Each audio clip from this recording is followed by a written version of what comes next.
يسير. ولقد زينا السماء الدنيا بمصابيح وجعلناها رجوما للشياطين وأعتدنا لهم عذاب السعير. وللذين كفروا بربهم عذاب جهنم وبئس المصير. إذا ألقوا فيها سمعوا لها شهيقا وهي تفور تكاد تميز من الغيظ كلما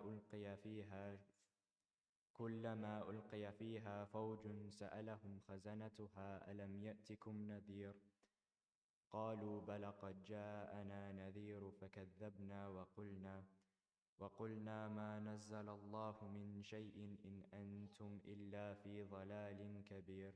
وقالوا لو كنا نسمع أو نعقل ما كنا في أصحاب السعير فاعترفوا بذنبهم فسحقا لأصحاب السعير.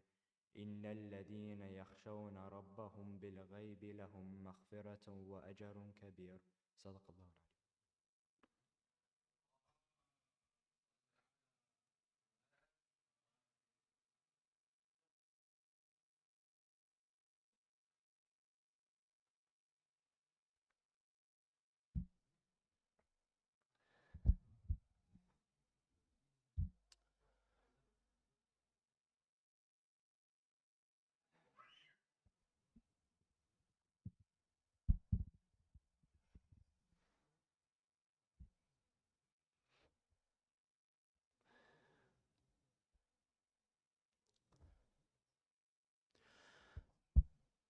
أعوذ بالله من الشيطان الرجيم. بسم الله الرحمن الرحيم. الحمد لله رب العالمين، وأفضل الصلوات وأتم التسليم على أشرف خلق الله محمد وآله الطاهرين. اللهم صل على محمد. أسعد الله أيامنا وأيامكم. Eid Mubarak to everyone on this auspicious occasion that we are celebrating the beginning of the sacred month of Rajab, and also the birthday anniversary of Imam Muhammad al-Baqir alayhi salam. We've covered the topic of Rajab before. We've explained the merits and virtues of this sacred month. So I don't think there is a need for us to repeat the many merits that exist in not only performing the certain rituals that need to be done during this holy month, but also in fasting as well. We know that for us, fasting during the holy month of Ramadan is a very spiritually uplifting event. But we can't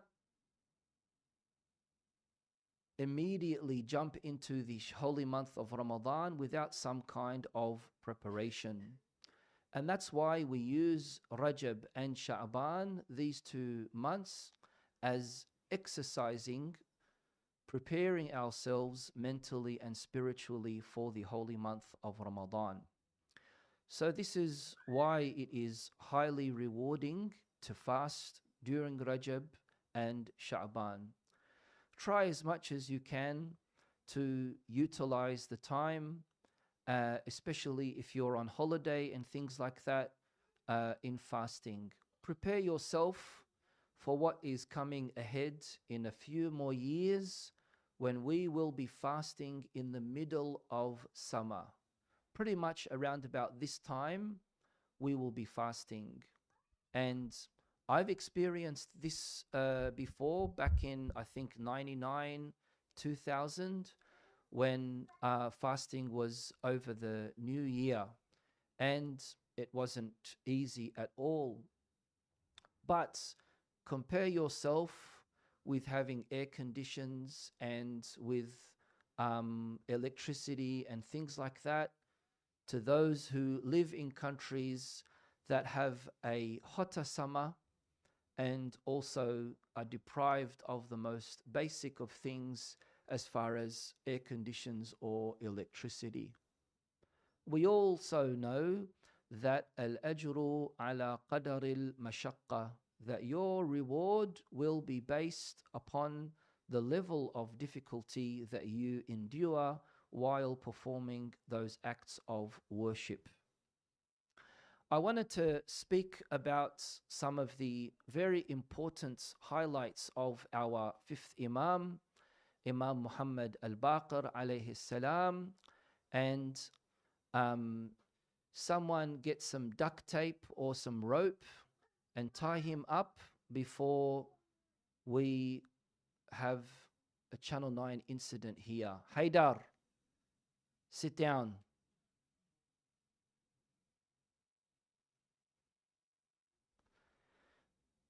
Imam Muhammad al-Baqir alayhi salam was born in the year 57 after Hijrah, and he was martyred in the year 114 after Hijrah, of course, on the 7th of Dhul Hijjah. He was born in the holy city of Medina, and he was martyred and buried in the holy city of Al-Medina. He was 57 years of age all up, his lifespan, and 19 of those years were his imamah. We also know that he was fortunate enough to live during the time of his grandfather, Imam Hussein.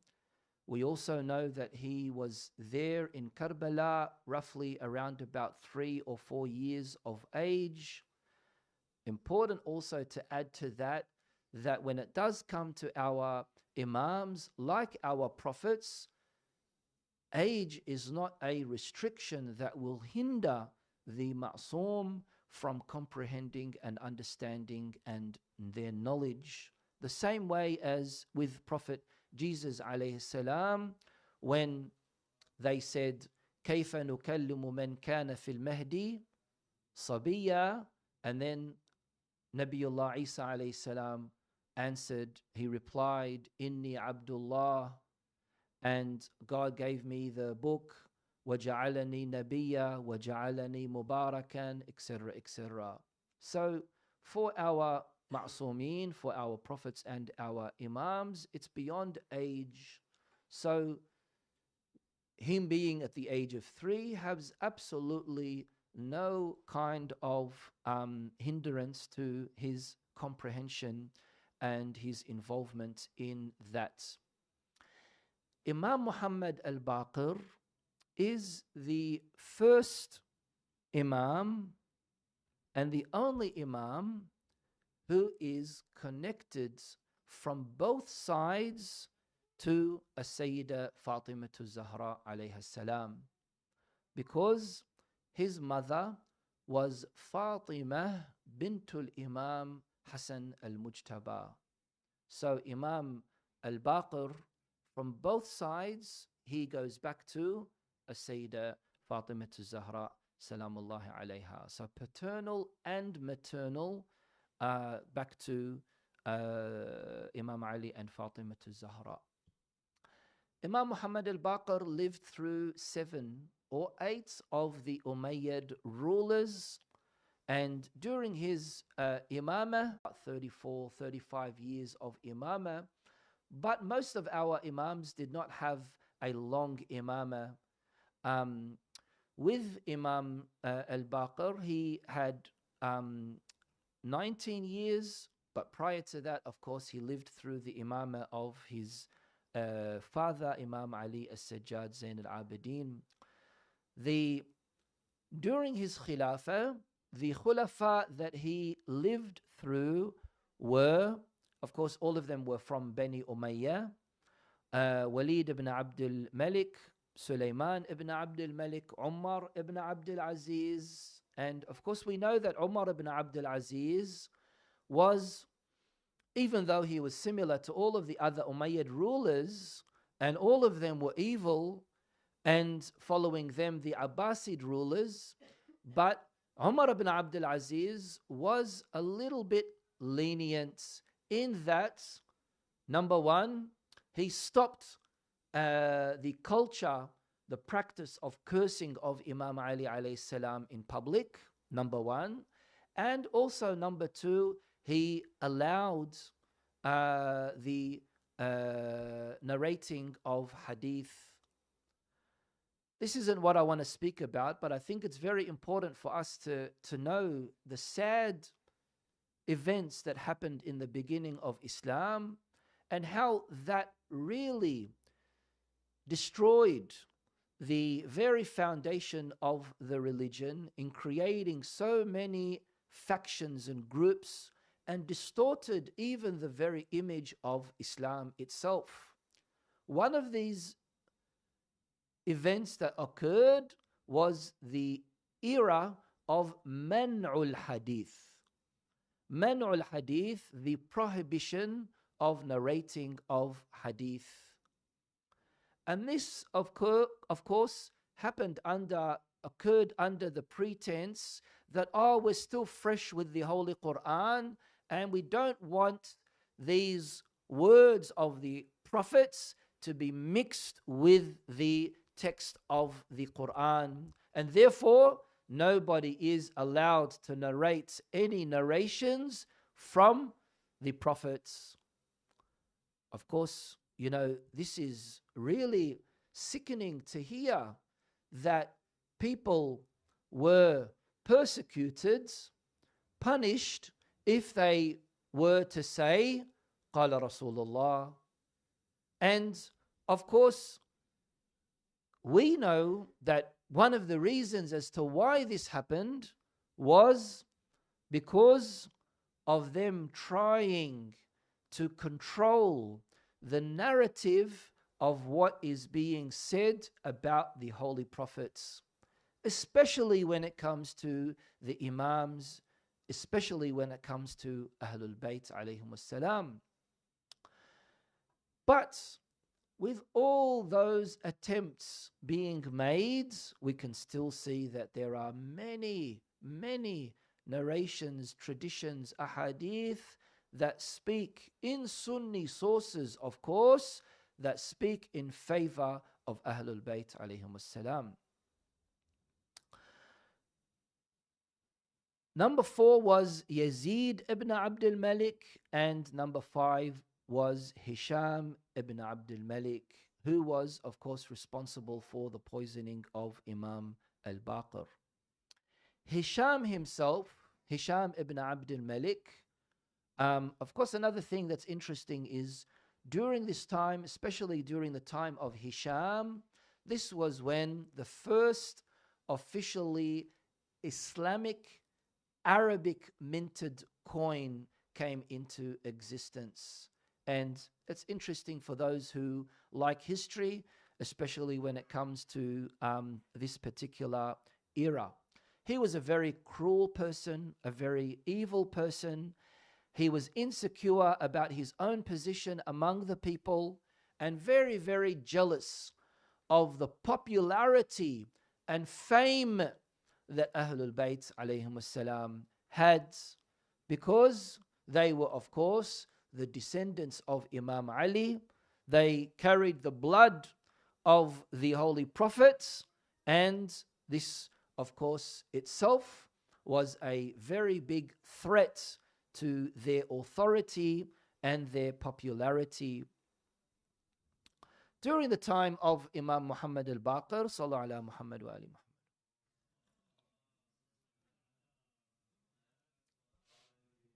there were a few issues, major events, a few major events that occurred as well. We have also discussed these in detail, and I am sure a lot of you remember these particular things that we had mentioned and spoken about. Just before I mention these events, again, in the issue of Hisham ibn Abdul Malik, who was insecure, especially towards the popularity and fame of Ahlul Bayt alayhim salam, in any which way they tried to conceal and cover the merit and virtue of Ahlul Bayt, they did not succeed. Hisham himself on many occasions tried to intimidate and humiliate the Imam. And we know the story of when they traveled, when they were entering into Mecca and Medina, and in the Hajj pilgrimage with Hisham. After some time, he, of course, made sure that they felt that they were being targeted. He made sure that they were always under surveillance, and there were informants all around. And of course, this all led to them wanting to eliminate that threat of their rulership. Another point is, this is when the decline of the Umayyad dynasty occurred as well, which is why we can see that even though there was a lot of persecution, intimidation, and all of these things, killing and torturing, and all of these things occurring, the Imam had a little bit of freedom, which is why Imam Muhammad al-Baqir used this to disseminate and spread the knowledge of Ahlul Bayt alayhim salam. It was Imam Muhammad al-Baqir who initiated, who started the International University of Ahlul Bayt in spreading the knowledge, the ulum, in deciphering all those things that the previous Imams had mentioned, in splitting them into half, which is why the Holy Prophet ﷺ had foretold that there will be someone from my offspring whose name will be the same as my own, يبقر العلم بقرا. And in Arabic, ba, qaf, ra, baqara means to split into half. And this is what Imam Muhammad al-Baqir alayhi salam did. As for the events of what he went through, the first was Karbala, and this is why he is one of the eyewitnesses of the tragedy of Karbala and what happened to his grandfather. Number two, Haydar. Isa, اضرب Isa. Did he just give you slaps? Good. Punch. Haydar. Aib. No. Mehdi.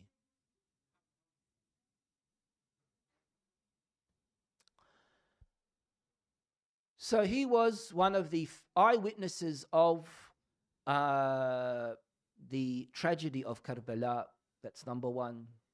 Number two, there were those people who felt remorseful and upset that they were not there to defend the grandson of the Holy Prophet from the onslaught that happened from people within the very same Muslim Ummah. Those who were responsible for the tragedy of Karbala were not outsiders. They weren't polytheists or Jews or Christians. No, they were Muslims themselves. And they were very well informed of who it is that they were going to attack in Karbala. And that's why it is such a great calamity what occurred in Karbala on the day of Ashura. Imam Muhammad al-Baqir witnessed all of this. And those who were not able, who were not fortunate enough for whatever reason to stand by Imam Hussein and support him and defend him, they felt remorseful. They wanted to show their atonement, their tawbah, by seeking revenge in hunting down and killing the perpetrators of the massacre of Ashura. And this was when the movement, the harakah of At-Tawabun started, the Tawabun movement.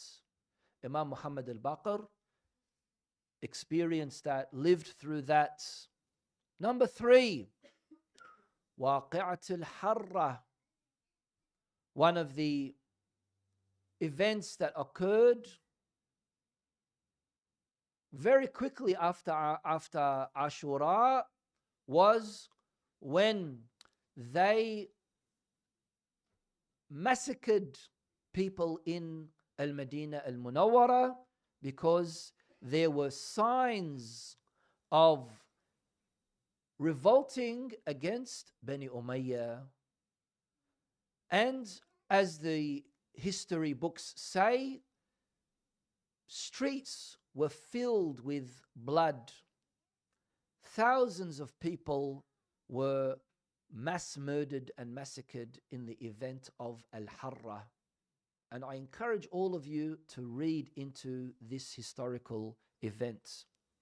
Number 4 was the uprising of Al-Mukhtar, the uprising led by Mukhtar. And I'm sure all of you have seen the series of Al-Mukhtar. If you haven't, I would encourage you to do so.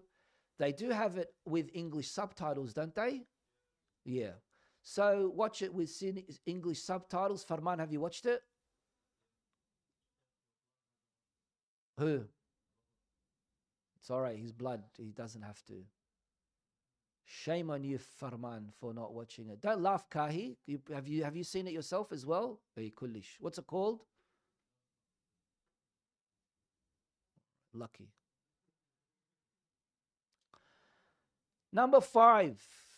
I'm saying all of this because it's really important for us to know our history. It's very important for us to know our history, to know the struggles that early Muslims who aligned themselves with Ahlul Bayt, what they had to go through. You just needed to be a Shi'i and you would be persecuted or tortured or even killed.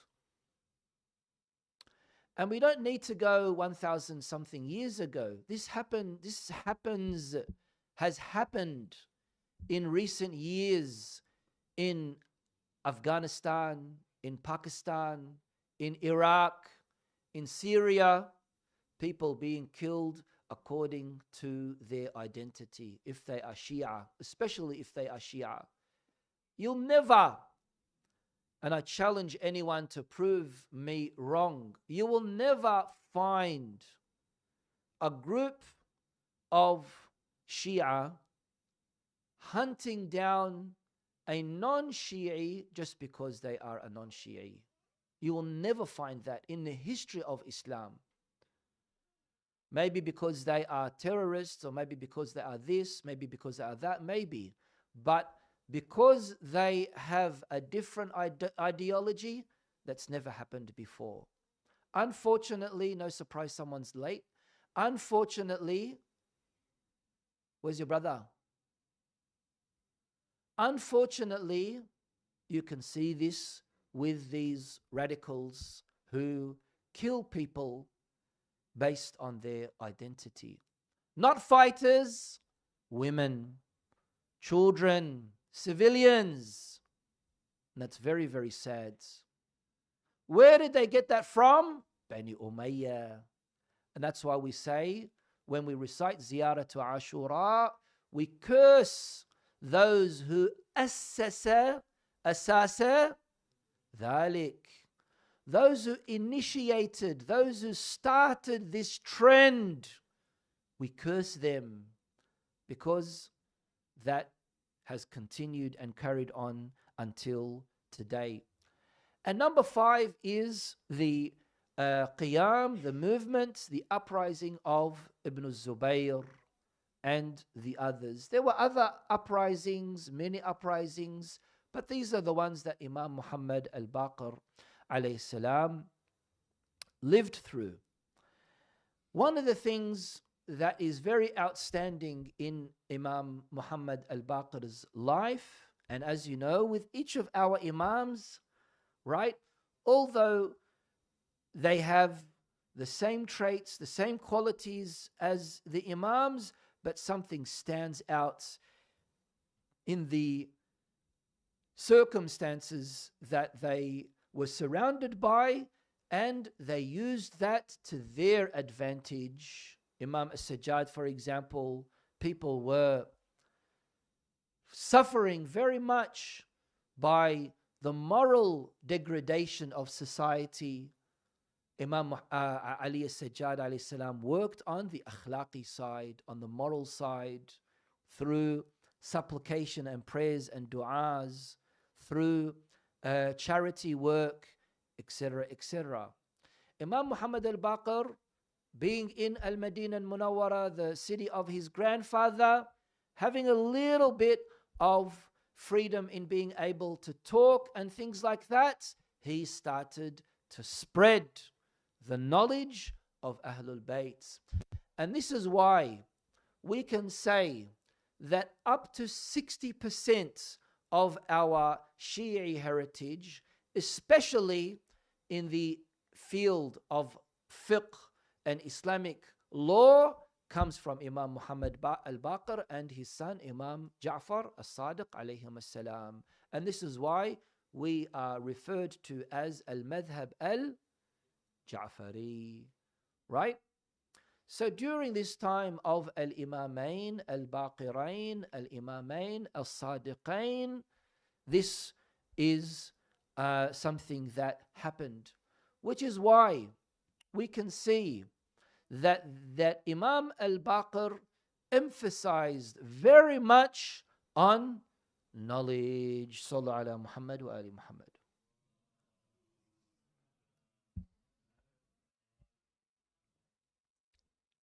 Emphasized very much on knowledge, such that he had said, alimun yuntafa'u bi'ilmih, a knowledgeable person that others benefit from that person's knowledge, afdalu min 70,000 abid, is better than 70,000 worshippers.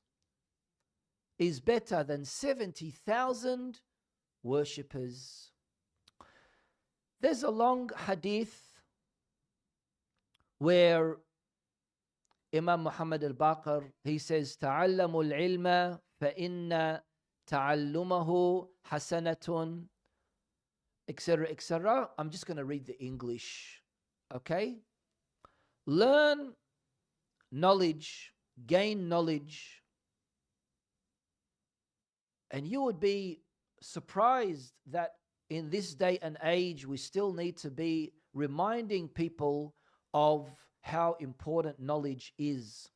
You know how many times I've heard someone say, well, I don't want to further my studies because I will be overqualified in my field. How absurd is that?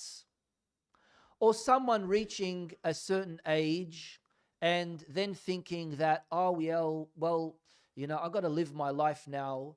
I'm busy with this. Or, well, you know, we do labor work, so we don't have to, you know, study much.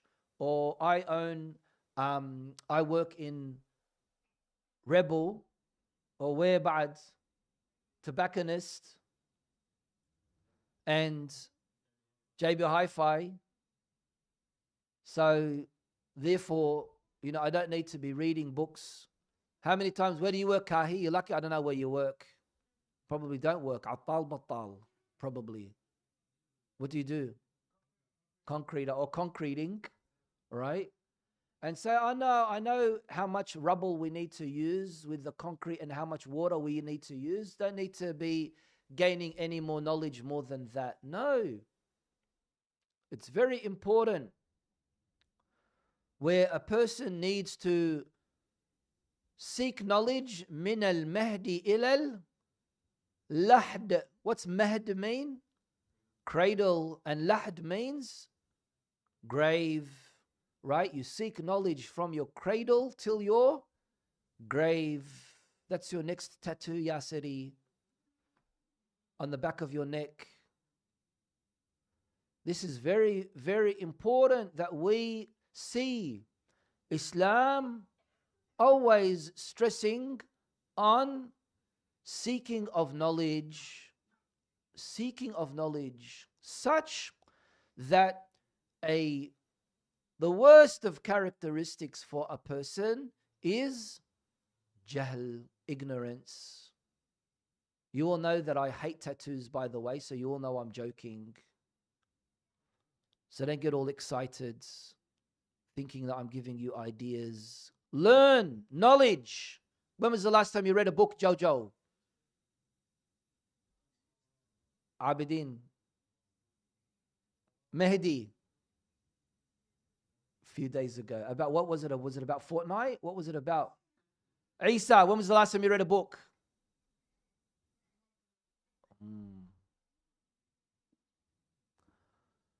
Ahmed, you don't laugh. When was the last time you read a book?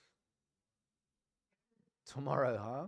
You see, knowledge is very, very important. Learn, for learning is a protection.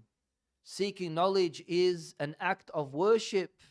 Studying is a glorification of God. Looking for knowledge is a form of jihad. Teaching it is a form of zakat. Knowledge is the signpost of heaven. It is your intimate friend in loneliness. It is your companion in exile. It is a guide to ease, a help against affliction, an adornment with friends, a weapon against enemies. Imam Muhammad al-Baqir continues on explaining the beauty of knowledge. Question: what are the qualities of a knowledgeable person? This is where Imam Muhammad al-Baqir explains mujalasatul ulama, sitting with scholars, interacting with knowledgeable people, right? Learning from them, not only learning knowledge, but also learning wisdom, learning adab, learning mannerism. That's very, very important, because a true alim deen, a true scholar, will not only be giving you information and knowledge, but will be fixing you and adjusting you as well. Otherwise, you can get knowledge even from Iblis. What are the qualities of a knowledgeable person according to Imam al-Baqir alayhi salam? Number one is never get a big head just because you have knowledge. Never grow an ego. Never become envious of someone else because of their knowledge. Never hate because someone else has more knowledge than you. It's very important that along with ilm, along with knowledge, is humbleness, that you stay humble. Zakatul ilm nashrahu. The zakat of knowledge is sharing the knowledge that you have. Number two is do not become materialistic. Make sure that you have zuhud with your knowledge, or else you'll be a scholar for $1. Have you heard that before? You'll be one of those muftis or one of those sheikhs, right, that speak if the amount is good enough. And masha shaitan, how many of these kind of people are around that they became sellouts? Best example for this is what's happening in Palestine, in South Africa, ashraf min Arab countries, right? These people in South Africa are by far better than these Arab rulers cowards, who they issued a fatwa that you should not be saying anything against what it is that are in the interests of the ruler, and the rulers want to normalize relations with Israel, and therefore everyone is all quiet. They weren't quiet when Daesh was attacking Iraq. They were sending, encouraging, and issuing fatwas of jihad against people in Iraq. Same thing with Syria, but all of a sudden, when it comes to Palestine, nothing is being mentioned. Zuhd is very important. That you are not tempted by money for the sake of sharing your knowledge. This is why Imam Muhammad al-Baqir, he says, إِذَا رَأَيْتُمْ الْقَارِئ. Here he means al-alim. If you see a scholar, يُحِبُّ الْأَغْنِيَاء. What's that mean? Who can translate? Loves, شنو? Someone said songs, Ali. Aghniya. Someone said songs. Like Ughniya? Ughniya? Yeah. Aghniya, rich people. Who said songs? You said songs, didn't you? All right. Ahmed, Akhuk said it. Your brother said it. Yeah.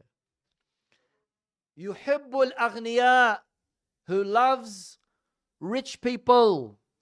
فَهُوَ صَاحِبُ الدُّنْيَا. This person is a worldly person.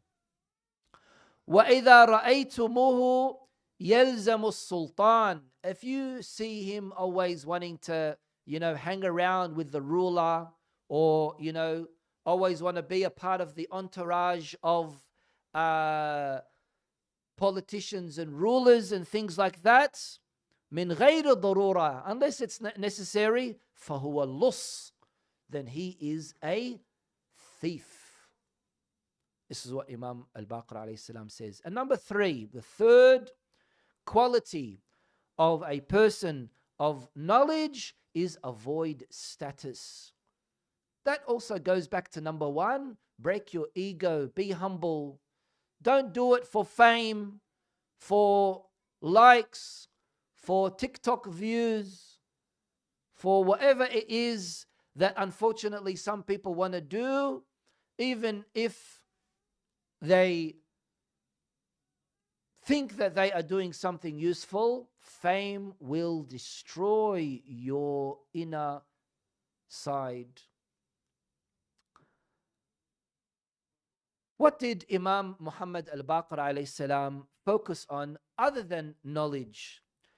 He was focusing on establishing the foundations of religion, making sure that people knew the true Islam, the true Muhammadan Islam, because there was a lot of distortion happening.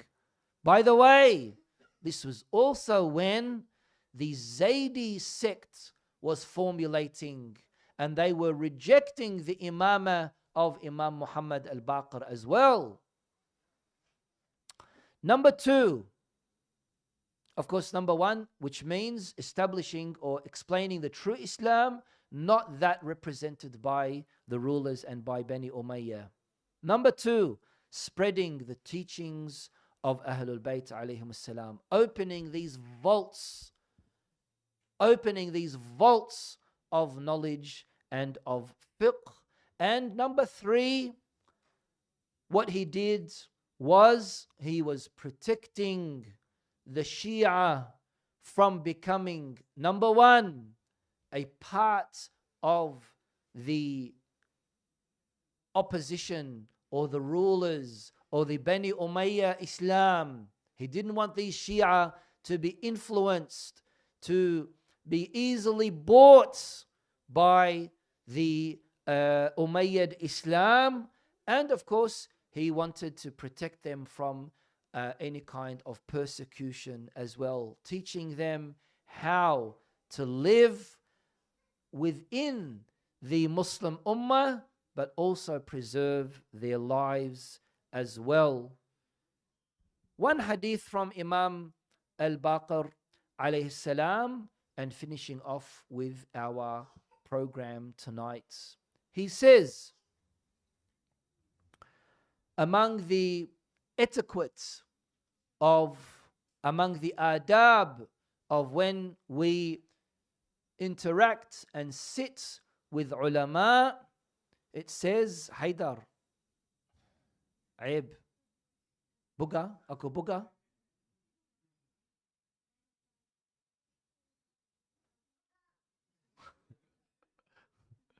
Someone like فضحنا هذا. Okay. امسح البقع على حسين، امسح البقع على حسين. Okay, صلوا على محمد وآل محمد. إذا جلست إلى عالم فكن على أن تسمع أحرص. Where's your father علي؟ صيحة please قول له خليه يجي يقرأ الزيارة. علي طلع الزيارة on the phone. إذا جلست إلى عالم, if you are sitting in the presence of a عالم, فكن على أن تسمع أحرص منك على أن تقول. Make sure that when you are there, try to listen more than wanting to try to talk.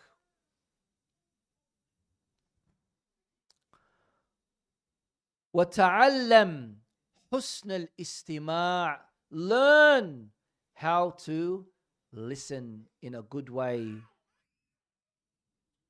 كما تتعلم حسن القول. The same way as you learn how to talk. ولا تقطع على أحد حديثه. And never interrupt someone when they are talking. ولا تقطع على أحد حديثه. Never interrupt someone while they are talking. والحمد لله رب العالمين والصلاة والسلام على أشرف خلق الله محمد وآله الطاهرين. جايب نظاراتكم لو؟ جايب. تقدر تقرأ لو؟ تقدر تقرأ؟ زيارة الإمام الباقر عليه السلام بدون نظارات تقدر تقرأ؟ خو